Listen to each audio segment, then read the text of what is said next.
Oh my gosh, y'all. Crows are still freaking out about this bobcat. That was a close call, y'all. I was about to eat breakfast and I heard the chickens going crazy. Welcome back to the channel, by the way, y'all.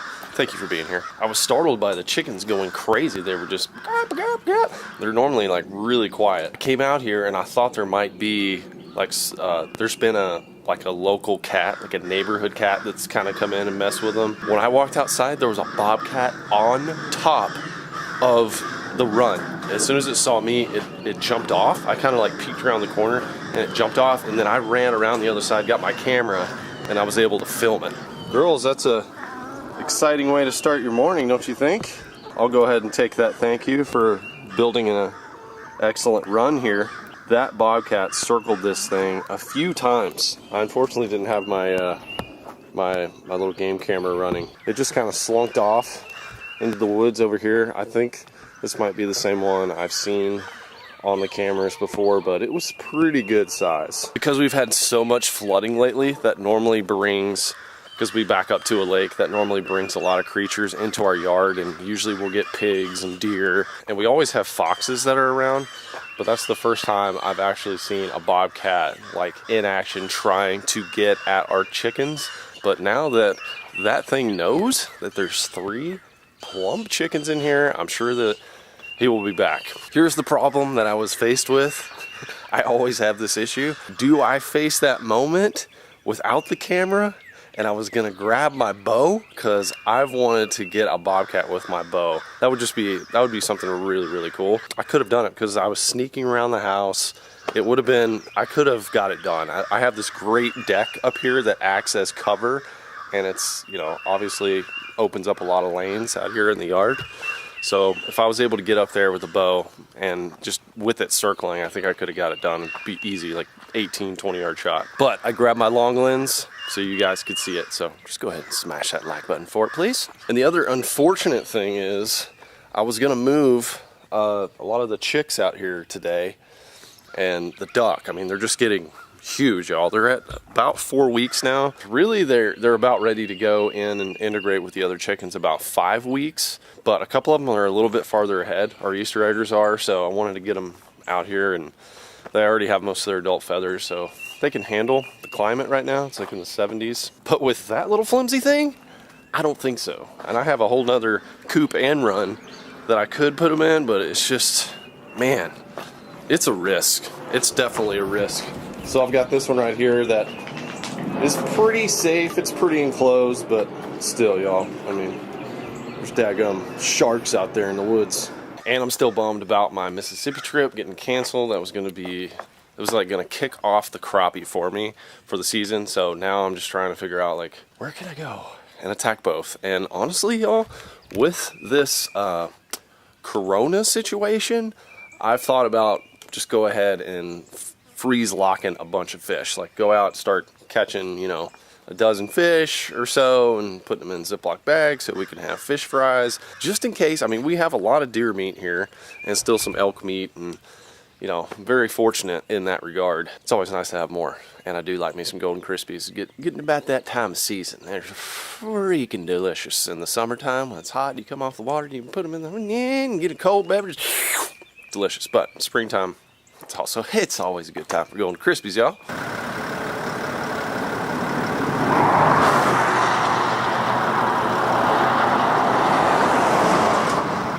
We're done with battling cats.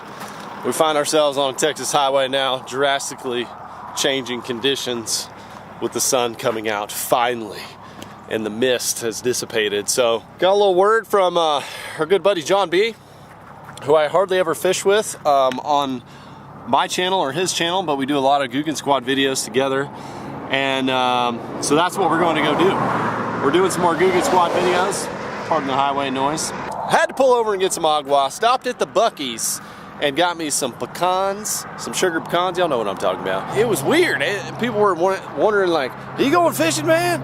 I hear them fish have Corona. I'm like, well, I guess I'm gonna get it too. I just got an update saying my county that I'm living in, the shelter in place situation here in the next 24 hours. So we're just kind of playing this by ear, y'all.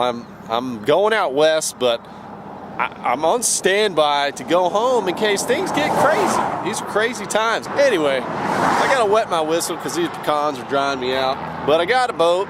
It's halfway full of gas. I got a truck. It's full of diesel. Let's go give it a dangle. Okay, amigos, we made it to the ramp. Now, I have to share with you this. This is the most hoity-toity, highest priced boat ramp I've ever been to in my life. It was $30. I sat there, I was like, no, is that a joke? Are you serious? $30. I didn't spend that much on diesel getting here. This is, I might hang this, like mount this, because this is the record highest priced boat ramp launch I've ever seen in my life. If you're wondering, this is on Possum Kingdom Lake. A little too much for a little dangler like me. And not only that, the parking is terrible. Like, the parking is at least 100 yards away from the boat. So I'm just all flabbergasted by this. But the reason I'm launching here is because John B has got us an Airbnb somewhere close to here, and I saw that this was the closest ramp. If I don't catch fish today, this is definitely the biggest catch. This is my PB boat ramp fee. Let's get down here to this ramp. Oh, it's terrible too. The angle's so bad. My gosh, I'm a little sour, y'all. I apologize. It's been a weird day. Started out with Cat, had a drastic weather change, got excited to go for the dangle, then Corona all over the news. One thing I really enjoy though, getting in my bass boat, just getting out there on the water, just me and the fish. That's it. There's no news, there's no tweets. I give little Instagram updates every once in a while, but I love to focus on the fish and make videos about it. That's what I love to do. So, new lake, new ramp, let's get her done.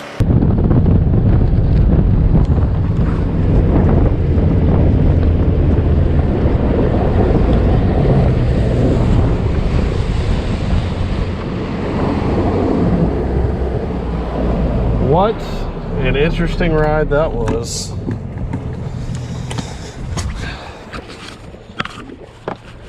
I say interesting because I've watched the watercolor change a couple of times. Like, as I'm looking out here, I'm seeing mud on the other side. I just went through mud water for miles, and then it started to shift right here where I guess some rockier outcrops are bringing in clearer water from runoff. I'm just gonna bank fish, you know? I noticed that little change, and bass, anywhere you go, they're always creatures of change, or they're creatures of habit, but they hang around changes. So anytime you see like a point or a drop or, brush, that they're contrasting banks, I tend to like it. Do I have a spinnerbait on board? I believe I do. March, April, spinnerbait. It's got juice. So I'm just gonna run down this bank fairly quickly and just see if we can get bing bonged here. Wow, ooh, wow. That is a shad, delicious shadtopia there. Wow, just noticed that. So a lot of shad in this creek, I guess. New water excitement, that's what's happening for me. Trying to figure out how much higher is the water levels right now. The back of this pocket could be juice. If it stays clear, it's gonna be warm. So fish are naturally, like all fish, are gonna be wanting to go back there just to warm up today because it's been so cold.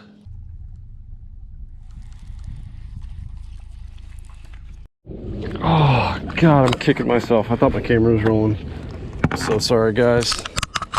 I'm so sorry. I saw this fish. Oh, yes. Heck yes. Oh, this day has been crazy, but God, that feels good right there. I was sitting there talking to the camera and I thought it was rolling the whole time. Sorry. I'm back here in the very back of the creek. There's all sorts of species up shallow. There's bass that are cruising, fresh ones. I just saw one like 7. It just kind of looked at my bait and didn't take it. I'm seeing gar cruising around really shallow. And I've been meaning to do like a gar video. I know that sounds weird with all these bass, but there's carp everywhere. Every once in a while I'll see just a little black shadow like this guy. So really nice fish. Caught that on the lunker log. This is lunker log territory right here, big time. I'll let this guy go. Got the poles down to go ahead and send a photo of this guy to John. Let the guys know fish are here, baby. Look at that. They're still jumping. All right, that was really cool. Only sucks I didn't get the strike on camera. The sun was in my eyes, so I couldn't really see that good. But I saw the fish and I just started twitching it, and then, oh, bam. I need another bait.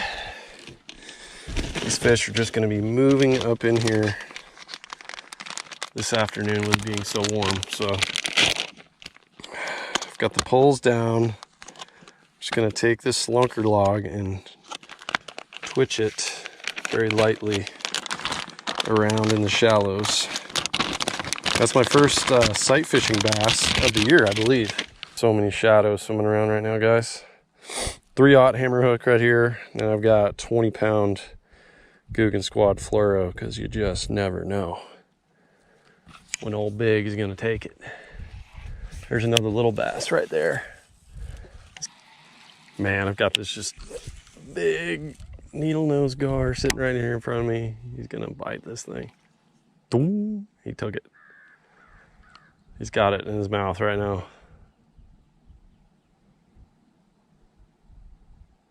Trying to figure out how to eat it. Oh, he's actually trying to eat it. Oh, he let it go.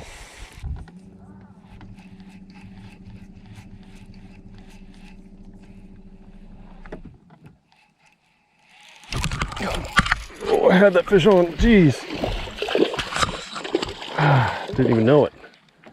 Just pitched it around the brush and he, boom, took it. Look how fat that thing is, y'all. Look how fat that fish is. Probably just moved up here. Fattening up on these shad that are loaded back here. So I'm like more actively working this bait and getting bites than I am just letting it just like slow sit there, kind of the drag method, which is kind of fun. You end up watching a lot more of your bites, but it's so muddy I didn't see that when I saw the first one. With this lunker log, it's pretty heavy without any weight because of the salt content. So you're actually able to throw it really well. And then in this situation where it's really shallow water, I'm fishing it on a 3/0 hook. But if I was trying to get it to sink a little bit deeper, fish slower, I'd probably go with a 4. Just because that little extra weight in the hook is good if you're trying to get it to sink, like, you know, at 5 to 10 foot zone. But we are literally in 1 foot, so.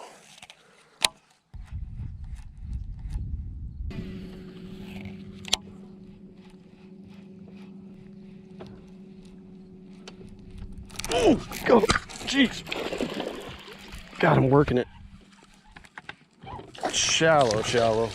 There's just not much more to go. Whoo, baby. Decent male bass moving up here to spawn.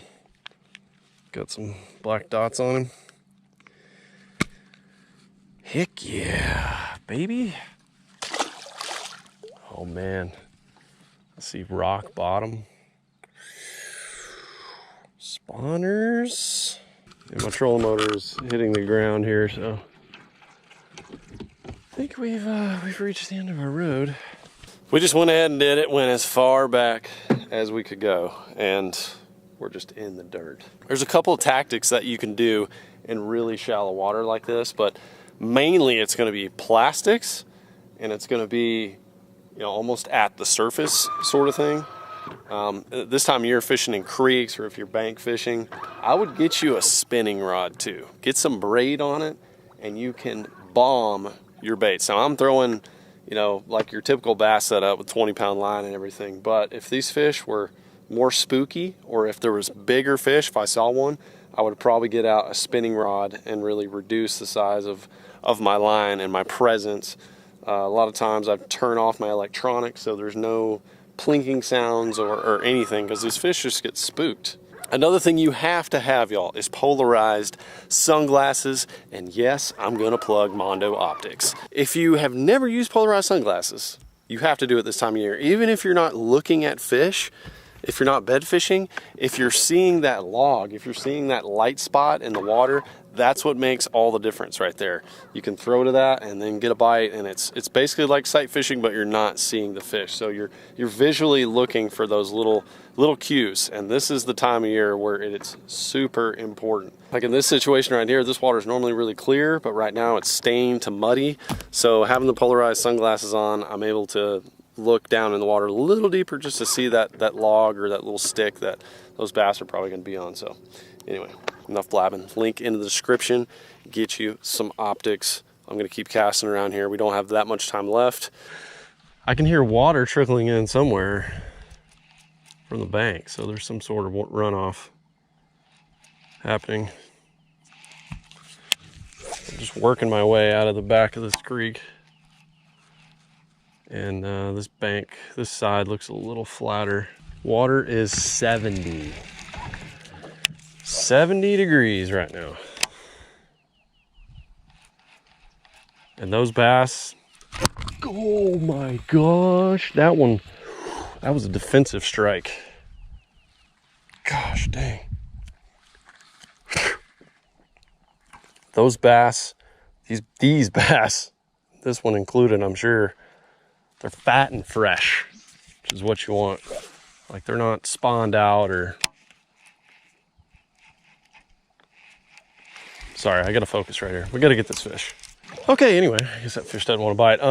What I was saying is that all these fish are just so fresh. It's really important you keep your, whatever stick bait you're throwing, that bait is straight. Has like a side to side shimmy.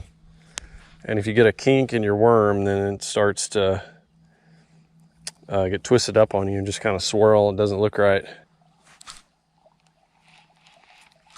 Oh gosh, he took my worm. Damn it. He was right there though. Just grabbed the tail. He hit my bait midway as I was working it.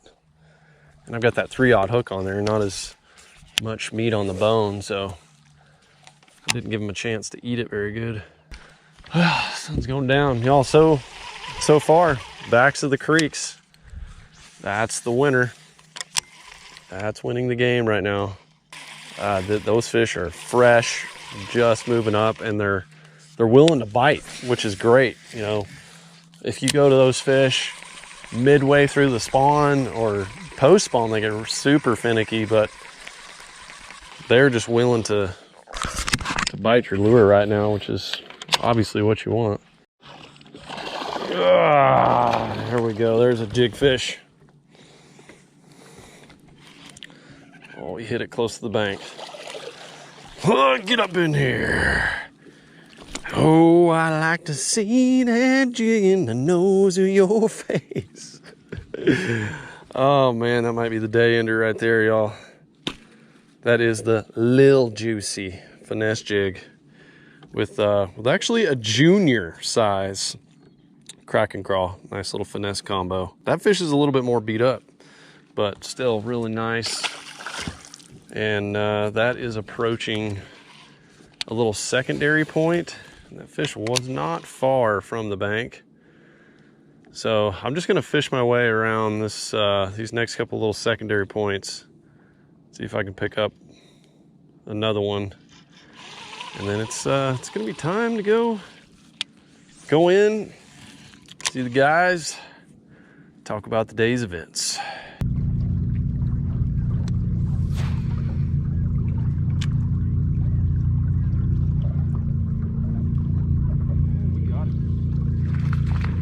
First bass on a jerk bait. Come around the main leg point. Yes. Oh my gosh, it's down there. Wow, sir, did you get that thing or what? Did you get that thing? Oh, come on. Hey, hey there, hey there, hey there. Hey there now. Ooh. I come out here. Ooh, don't you do that now. Ooh, that was close. Healthy one there. Boy, I came out here to the main lake point, y'all. Just working my way out. The bait explosion. There's so much bait in here, it's unreal. So that's good. That is very good. That gives me something to go on for like main lake fishing. And then I know there's been the backs of the creeks, they're making a push. In between was kind of weird, honestly. It's like they're either, I don't know, it's just weird to find the staging ones, but sun's going down. I'm gonna make a few more casts with the jerk bait around this main lake point here. I keep saying one more cast, but it's so hard. And then I'm gonna head in. Okay, that is it. That is the ball game for today. I enjoyed my fishing experience out here today, y'all. Hope you enjoyed it with me. We got to experience really shallow water bass moving up, and I'm gonna be staying out here the next couple of days. And actually, if everything's cool back at home, there's no like red alerts, I may stay out here an extra day and film another video for this channel. But we're gonna film some Googing Squad videos, always keeping you guys locked and loaded with quality content over there. So me and John and maybe a few other guys are going to be filming out here the next couple days. Ooh,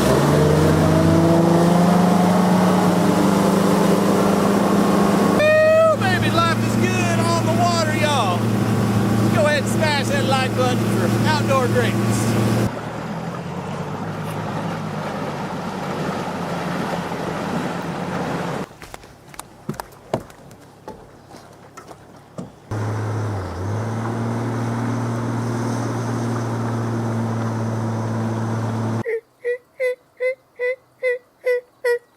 No gobbles back. I did hear a gobble, y'all. There's turkeys running around here. Speaking of turkeys, need to do a bird check. We got to make sure the chickens are safe. I'm going to get on one of my cameras right now. Hopefully I have some sort of service. Okay, they're just starting to come in. They're just starting to go in there, guys. That a girl. Get up in there. We're watching this live. I timed this perfectly. I actually know what time they usually roost. It's 8:07. Yes, I want to continue. So I actually installed a light up in there that will help them know to go roost, because I've been having issues with one of them not going up to roost. And when I go in there and I turn a flashlight on, or I turn this light on that's on the camera, they always go up there. So, okay, oh, there's two up top. Are they all up there? I think I say 3 butts. I also had to do some other work today with the chicks and the duck to get those secure. I'm actually moving them outside, but with the cats lurking around, it's a bit of a thing. So guys, stay tuned. Lake Life Family Channel, link down below. And y'all make sure to keep it locked right here for more fishing action this week. I'm so excited because what we found today is I think we're going to be some of the first anglers to really go out there and see that shallow water bite occurring. It's been flooding. The conditions have been terrible, but now it's heating up. Fish are moving up into the shallows. I'm talking about all species. And so whoever is out on the lake right now is seeing those first waves move up. You can tell because they're just bellies ready to pop fresh. All right, fishing freaks, thank you for tuning in, hanging with me for all of these videos. Be safe, be careful out there with the corona crisis, and be with your loved ones. Godspeed, God be with you, and I will see you on the next one.